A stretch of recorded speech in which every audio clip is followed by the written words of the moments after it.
రాజకీయ నాయకులు కావాల్సింది మొట్టమొదటిగా బలమైన వ్యక్తిత్వం. వాళ్ళు ఏదైనా ఒక విషయాన్ని చెప్పారంటే స్పష్టంగా తాము చేయగలిగిందేనని, చేస్తామని నమ్మించడం చాలా ముఖ్యమైన విషయం. వైఎస్ రాజశేఖర రెడ్డి పాదయాత్ర చేశాడు. తర్వాత ముఖ్యమంత్రిగా ఆయన గెలిచాడు. తర్వాత చంద్రబాబు నాయుడు పాదయాత్ర చేశాడు, గెలిచాడు. ఇప్పుడు జగన్ పాదయాత్ర చేశాడు, ముఖ్యమంత్రి అయ్యాడు. తిరిగి ఇప్పుడు చంద్రబాబు నాయుడు పాదయాత్ర చేయలేకపోయాడు, లోకేష్ చేశాడు, అది అరకొరగా ఉంది. సో ఆయన చంద్రబాబు నాయుడు జైలు నుంచి వచ్చినాక కూడా 40 సంవత్సరాల సుదీర్ఘ రాజకీయ జీవితం ఉండి 14 సంవత్సరాలు ముఖ్యమంత్రిగా చేసి 20 సంవత్సరాలు ప్రతిపక్ష నాయకుడిగా చేసి ఎన్టీ రామారావు బలంగా ఇచ్చిన ఒక పార్టీ వేదికగా నిలబడున్న ఆయన తాను యొక్క బలమైన సందేశాన్ని ప్రజలకి లేకపోతున్నాడు.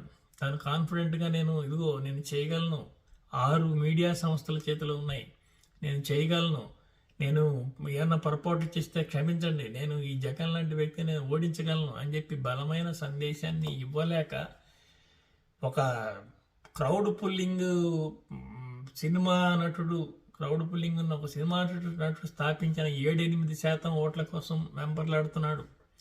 తర్వాత బీజేపీ లాంటి పార్టీ ఒక 1% కూడా ఓట్లేదు.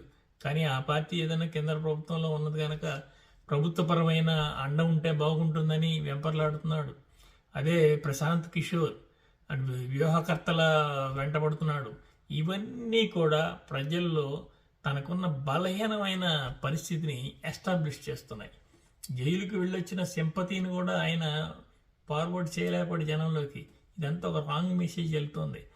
ఎన్నికల నాటికైనా సరే తెలుగుదేశం స్పష్టంగా ప్రజల ముందుకు వచ్చి కాన్ఫిడెంట్గా తను చేయదలుచుకుంది చెప్పలేకపోతే పరిస్థితుల్లో డౌటే.